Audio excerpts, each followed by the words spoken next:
Today is part 15 of a months-long series in Exodus. It's 40 chapters long. It happens to be the fifth longest book in the entire Bible. So we're slowly working our way through. Today we're going to finish chapter 12. The word Exodus means exit or departure. Okay, it famously describes Israel's exit from Egypt, their departure from Egyptian slavery. We're going to learn today after more than 4 centuries, which is why my title today is The Wait is Over. The wait is over. Finally, at last, generations of Hebrews have lived in Egypt. Generations have lived in slavery in Egypt for more than 4 centuries. They've been outside of the promised land in Egypt. Today, at last, the wait is over. In our text in chapter 12, they take their first steps to get out of Egypt on their way to the promised land today. Chapter 12. If you have your Bibles, would you open to Exodus 12? If you'd like to use the Pew Bible, in the pew back in front of you, you find our passage beginning on page 73. Page 73. Today, we're going to finish the 10th plague, the famous 10 plagues over Egypt, right? We're going to finish the 10th one today. It's a longish narrative, and in many ways, there's a lot of redundancy built into the plague narratives. Some ways, it's the same song, 10th verse today, the 10th plague. But this is the grand finale. And because it's the grand finale, Moses slows down his pace in writing the narrative, okay? He's going to include a lot more detail and redundancy because he wants to increase and build anticipation and intensity for the moment that Israel begins to exit Egypt, which we're going to read about today. Today, I have 3 points forming one sentence. 3 points forming one sentence. The first point is this: may all generations remember. It's really important to the Lord that we remember His faithfulness, His acts of kindness, His mighty deeds of the past. And He's going to institute some commemorative plans here so that generations later, they'll still remember these events that are unfolding in the narrative in front of us. Exodus 12, pick it up in verse 14. There's a lot of text today as we finish chapter 12. We're going to go from 14 all the way through verse 51 in chapter 12 to finish the chapter. We're still in the 10th plague. The 10th plague is targeted death of the firstborn. A lot of narrative, easy to understand, a lot of repetition. We'll follow along with the narrative beginning in verse 14. This day will become a memorial for you. You will celebrate it as a festival to the Lord. You will celebrate it perpetually as a lasting ordinance. For 7 days you must eat bread made without yeast. Surely on the first day you must put away yeast from your houses, because anyone who eats bread made with yeast from the first day to the 7th day will be cut off from Israel. On the first day there will be a holy convocation, and on the 7th day there will be a holy convocation for you. You must do no work of any kind on those 2 days. Only whatever person will eat, that alone may be prepared for you. The only work that can be done, in other words, is in the kitchen. So you will keep the Feast of Unleavened Bread. We'll talk more about that in a minute. Because on this very day I brought your regiments out from the land of Egypt. And so you must keep this day perpetually as a lasting ordinance. In the first month, from the 14th day of the month in the evening, you will eat bread made without yeast until the 21st day of the month in the evening. So for 7 days yeast must not be found in your houses. For whoever eats what is made with yeast, that person will be cut off from the community of Israel, whether a foreign or one born in the land. Verse 20. You will not eat anything made with yeast. In all the places where you live, you must eat bread made without yeast. You hear the repetition here, the redundancy, and also the author is trying to make sure that everybody understands that there's no fine print, there's no escape clauses here. You can't say, well, I was traveling for business, so I had pancakes. No, there's no excuses whatsoever. No yeast anywhere during this period of time. Verse 21. Then Moses summoned all the elders of Israel and told them, go and select for yourselves a lamb or young goat for your family and kill the Passover animals. Take a branch of hyssop, dip it in the blood that is in the basin, and apply it to the top of the doorframe and to the 2 side posts, some of the blood that is in the basin. Not one of you is to go out of the door of his house until morning, for the Lord will pass through to strike Egypt. And when he sees blood on the top of the doorframe and the 2 side posts, then the Lord will pass over the door, and he will not permit the destroyer to enter your houses to strike you. Destroyer? What? This is a new introduction. God's going to pass over the houses and strike down the firstborn. So who is this destroyer? Well, really, we're not sure who it is. So anyone who gives you a certain answer, don't believe them, okay? We're guessing. The text simply doesn't tell us who this destroyer is. It's probably an angel. It's okay to guess when it comes to interpretation of the Bible, as long as you don't confuse your guess with truth, okay? This is just a guess. We're guessing it's probably an angel. It's a good guess, but it's still just a guess. Verse 24. You must observe this event as an ordinance for you and your children forever. And this is important, right? We're instituting the Passover. You need to know today is 3,400 years later. And today, every year, every Jew observes this feast that's being commemorated right here. So when God says you need to do this on a regular basis forever and ever, they still do it today, 3,400 years later. When you enter the land that the Lord will give you, just as he said, you must observe this ceremony, verse 26. And when your children ask you, what does this ceremony mean to you? Then you will say, it is the sacrifice of the Lord's Passover, when he passed over the houses of the Israelites in Egypt, when he struck Egypt and delivered our households. And the people bowed down low to the ground, and the Israelites went away and did exactly as the Lord had commanded Moses and Aaron. So let's stop there. Middle of a long narrative describing the 10th plague. What is the 10th plague? The 10th plague is targeted death of the firstborn, right? Targeted death of the firstborn, and none will escape. You might recall with the 7th plague was hail. And God said, I'm going to send hail. It's going to be everywhere. But there's an escape clause. You can get out of this. No one has to die. I'm telling you where it's going to happen. I'm telling you when it's going to happen. And if you believe me, you have time to take shelter. No one has to die. Only those who don't believe me, who remain in the open field and who leave their animals in the open field, death will happen to you. But no one has to die with the 7th plague. Well, not so here. In Egypt, none will escape the 10th plague. Okay? So God says, put blood on your doorframes if you want to escape Israelites. Put blood on an adequate amount of blood so that when God sees it, he'll pass over your house and you can escape. No one in Israel has to die because of these provisions. But he also says here, stay inside once this is done. Okay, don't go outside looking around for the destroying angel. Okay, this isn't going to be a cool sight. Don't go outside watching for what might happen. Lock your door, stay inside. If you were invited over to game night at an Egyptian's house that night, don't go. Reschedule it. Don't go out of your house. If you have a pet that has to go outside to potty in the middle of the night, skip it. Tell them to cross their legs. Don't take them out. Stay inside your house.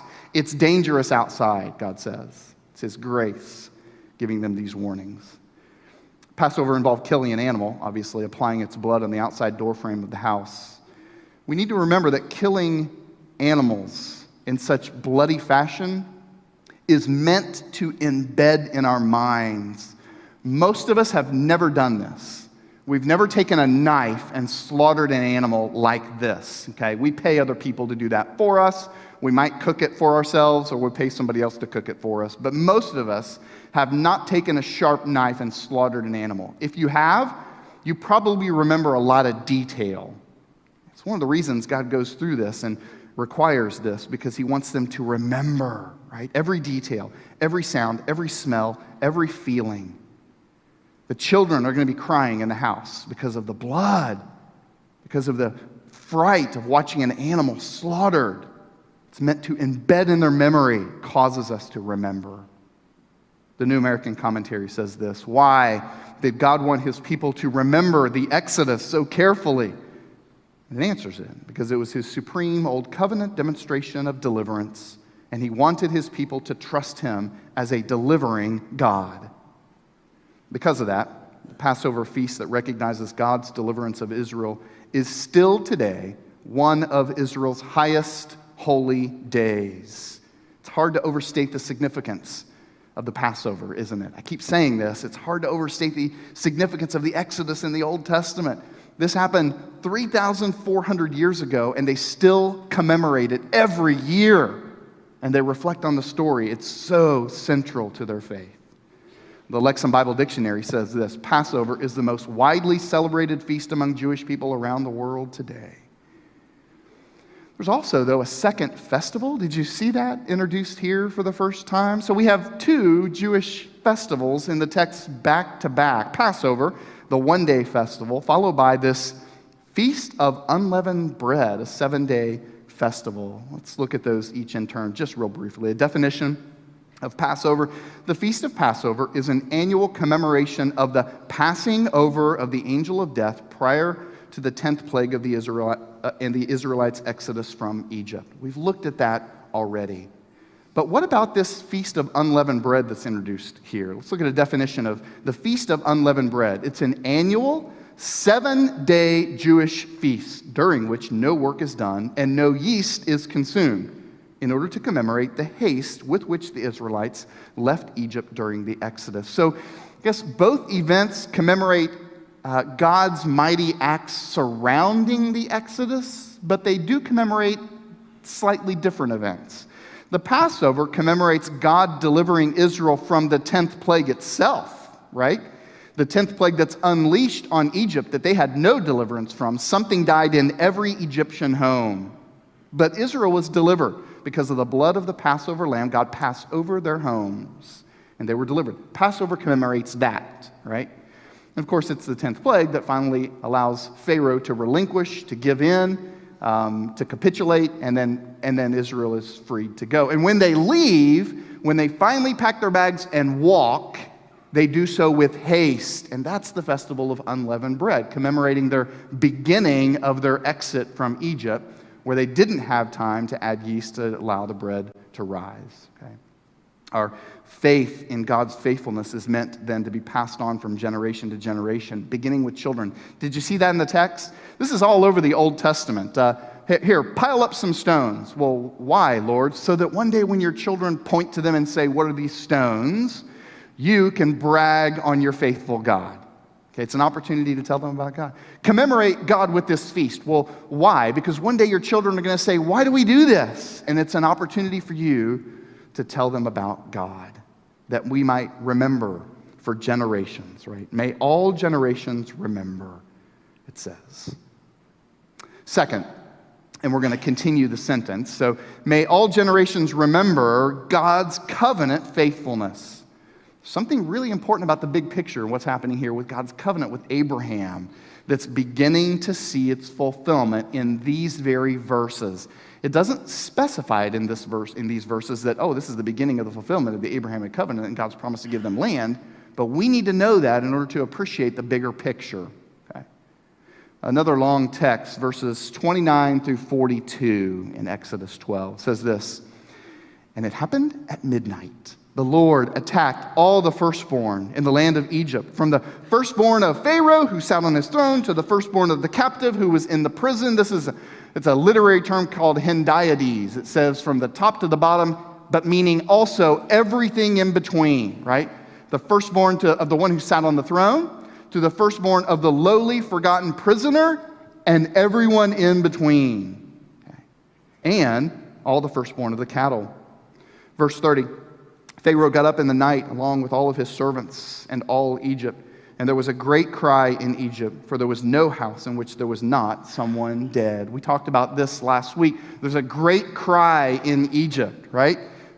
It doesn't mean that the death of the firstborn was a painful death. No, it looks like the great cry is coming from the survivors who wake up to find someone is dead in their home, in every home. And the great cry is a cry of mourning and grief and wailing. I also told you that that's one word in Hebrew, great cry, and that one word occurs twice in Exodus 3, describing Israel's great cry that has come up before the Lord, right?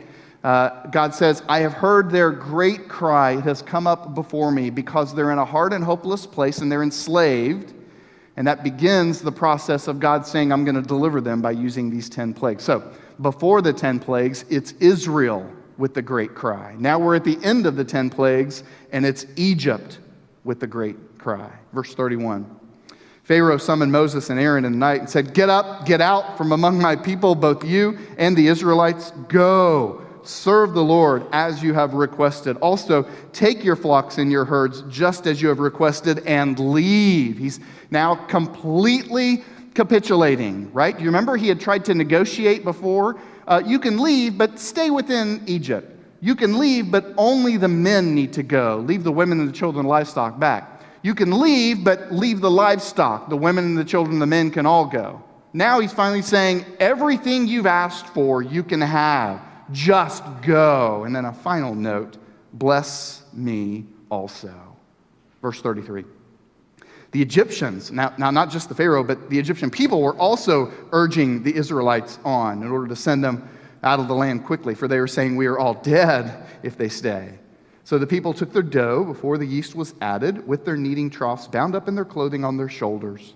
Now the Israelites had done as Moses told them. They had requested from the Egyptians silver and gold items and clothing, and the Lord gave the people favor in the sight of the Egyptians, and they gave them whatever they wanted, and so they plundered Egypt.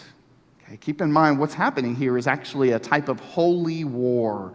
It means God fights the battle on behalf of his people. His people never have to raise a weapon. That's true. That's happened, right?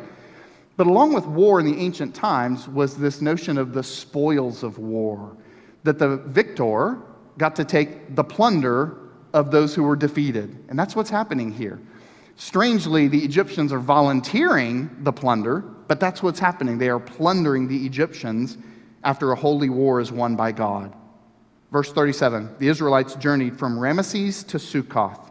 There were about 600,000 men on foot, plus their dependents. I took the liberty of spelling the word dependents correctly on the slides, unlike the Pew Bible that you're reading from. Verse 38, a mixed multitude also went up with them, and flocks and herds, a very large number of cattle. Verse 39, they baked cakes of bread without yeast, using the dough they had brought from Egypt, for it was made without yeast, because they were thrust out of Egypt and were not able to delay. They could not prepare food for themselves either. You're not paying attention, are you? You're all looking at the misspelled word in the Net Bible, Pew Bibles. You could tell. Listen to this final note, though. This is interesting. We pause, verse 40. Now, the length of time the Israelites lived in Egypt was 430 years. At the end of the 430 years, on the very day, the regiments of the Lord went out of the land of Egypt. It was a night of vigil for the Lord to bring them out from the land of Egypt. And so on this night, all Israel is to keep the vigil to the Lord for generations to come. Let's pause there for a moment. May all generations remember God's covenant faithfulness. The group that departs Egypt is described as Hebrews, along with a mixed multitude. This mixed multitude are those who converted to Judaism, folks who were convinced enough by Yahweh's mighty powers that they wanted to follow him also, and they went on this journey. Along with the huge number of people was a huge number of livestock, and that's important. That's an insult to the Egyptians, right? Because recall, the livestock of Egypt had been decimated by the plagues, while Israel's livestock had been protected from them. And the text says they went from Ramesses to Succoth. Ramesses to Succoth. There's not anything terribly significant about this. Where is Succoth? We really don't know today what its modern equivalent is. We know it's east of Ramesses in northern Egypt. The point of this text is not that we might plot their travels on a map. The point is to describe the beginning of their exit from Egypt, right? Succoth is their first restroom break along the way, isn't it? It's their first gas stop to fuel up on the way. It's the first leg of the journey. It has begun at last. The emphasis is on leaving, and leaving in haste. We get the repetition of the unleavened bread.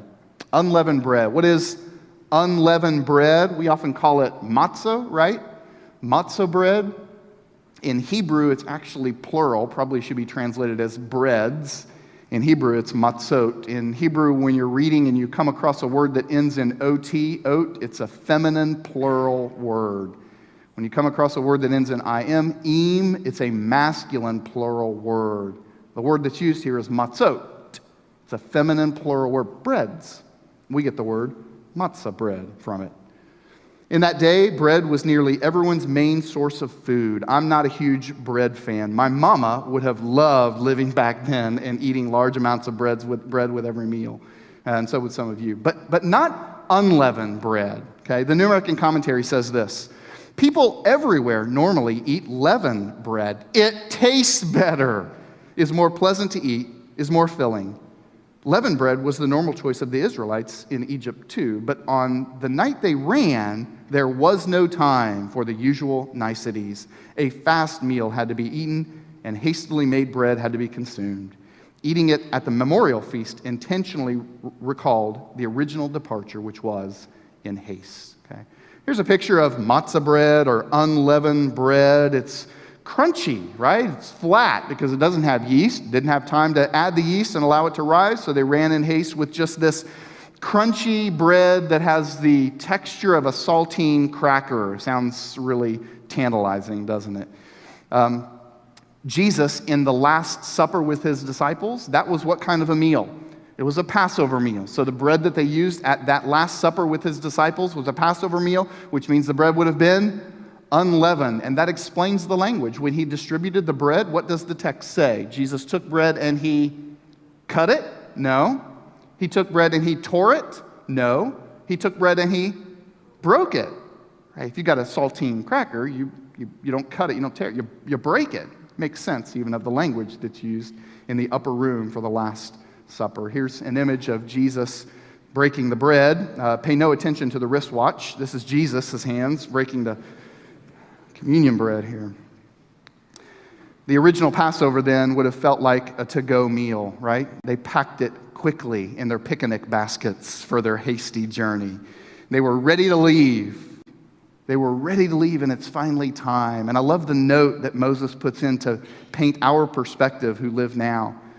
The total time the Israelites had spent in Egypt was 430 years. Other passages provide rounded numbers of 400 years in some cases, 450, but the actual number seems to be 430 years. So we calculate it. If the Exodus began in 1446 BC, Moses is 80 years old. Moses dies in 1406 BC when he was 120. So 1446 is the Exodus. We rewind 430 years earlier. They entered Egypt in 1876 BC. And importantly, for you and I to remember, that 70 Hebrews entered Egypt 430 years later. How many are leaving Egypt now? 600,000 men, the text says, not counting women and children. When we add it all up, we estimate 2 million. So over the course of 430 years, we moved from 70 Hebrews who entered Egypt, and now we're leaving with 2 million, which brings us to the Abrahamic covenant. When we say, may all generations remember God's covenant faithfulness, we have to remember the Abrahamic covenant. What was the covenant that God made with Abraham, Isaac, and Jacob and their descendants in an unconditional fashion? The Abrahamic covenant is God's promise to give Abraham countless descendants and land, right? So let's stop in the text right here in Exodus chapter 12 and say, how are we doing? Okay, we're talking about Abraham and his descendants. To these descendants we're reading about, God promised to give them countless descendants and land. How are we doing on the countless descendants? 2 thumbs up, right? And over the course of about 550 years since God promised this to Abraham, we've grown from Abraham, 1, to 2 million. That's pretty good. How are we doing on the land? Not good. We've been living not in the land for 430 years. That's why this is so important historically. It's not just the Exodus, God delivering Israel from Egypt. It's the Exodus en route to the promised land.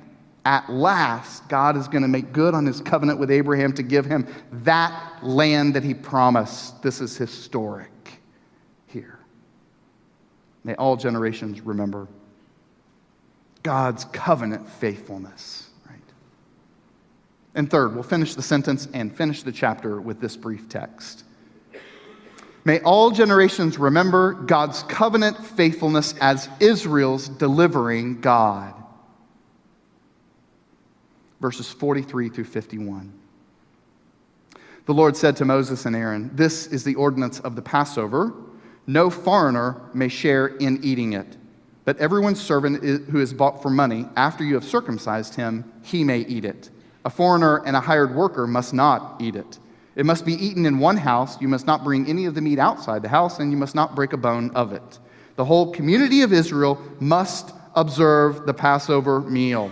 Verse 48, when a foreigner lives with you and wants to observe the Passover to the Lord, all his males must be circumcised, and then he may approach and observe it, and he will be like one who is born in the land. But no uncircumcised person may eat of it. Same law will apply to the person who is native born and to the foreigner who lives among you. So all the Israelites did exactly as the Lord commanded Moses and Aaron.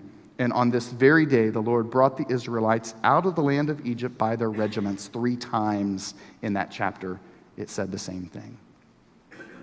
Strange text, right? Strange way to end the celebration of Passover by basically saying you're allowed to, no, you're not allowed to partake of the Passover. What's going on in the text? It goes to great lengths, doesn't it, to tell us who must celebrate the Passover and who must not celebrate it.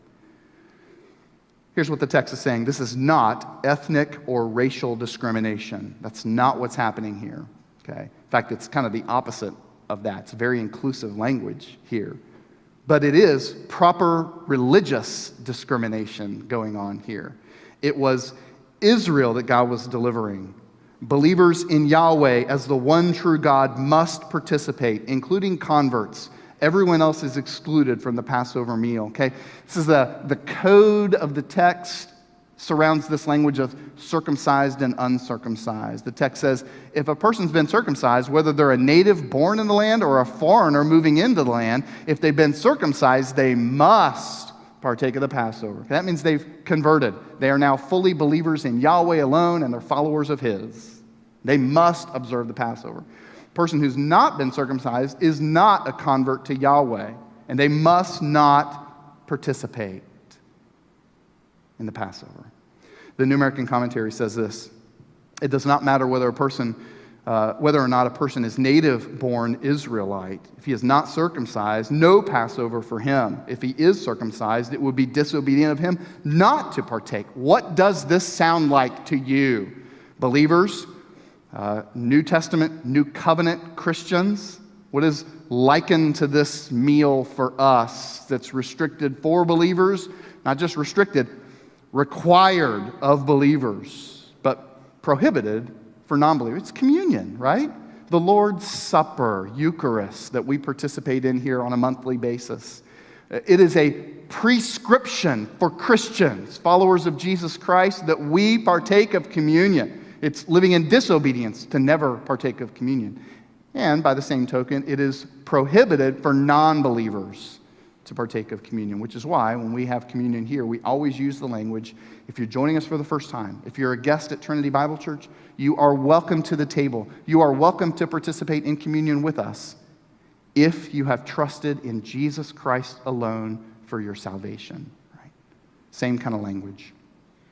And then our last verse records them finally departing. We're not out of the woods yet.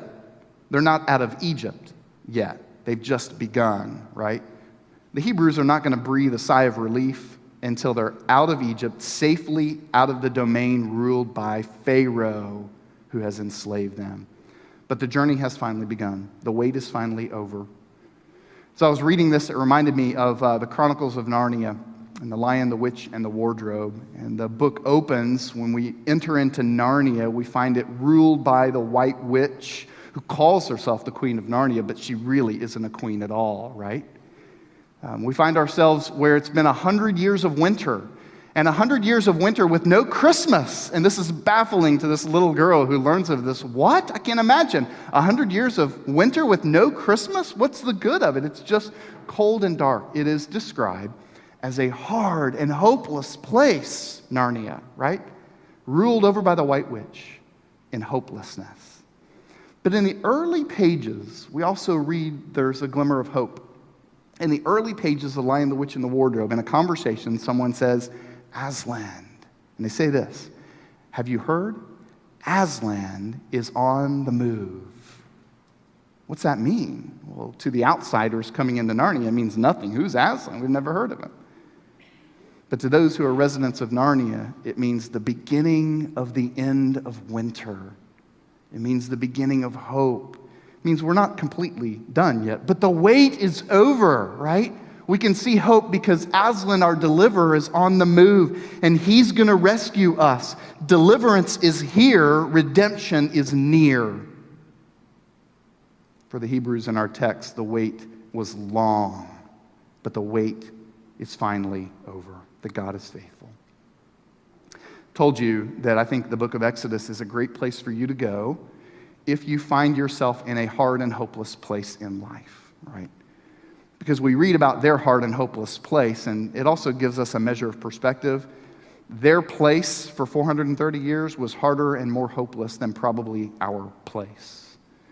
But we also enter into the darkness with the Hebrews so that in moments like this, when they pack up in haste and they take that first leg of their journey, we're buoyed, aren't we, with a measure of hope in the God who delivers. And the God who delivered them from their hard and hopeless place is the same God that I serve, and so maybe God will deliver me from my hard and hopeless place too. You've heard this expression, got it on a slide. God is never late, but he is seldom early. God is never late, but he is seldom early. Okay. Even in your hard and hopeless place, you might feel like God's presence showing up is long overdue. No, the Hebrews might have felt like that too. How sweet is their ultimate deliverance, especially because they waited so long for it. Invite Dennis, the worship team, make their way to the front. Would you bow with me? And let's go to the Lord and pray.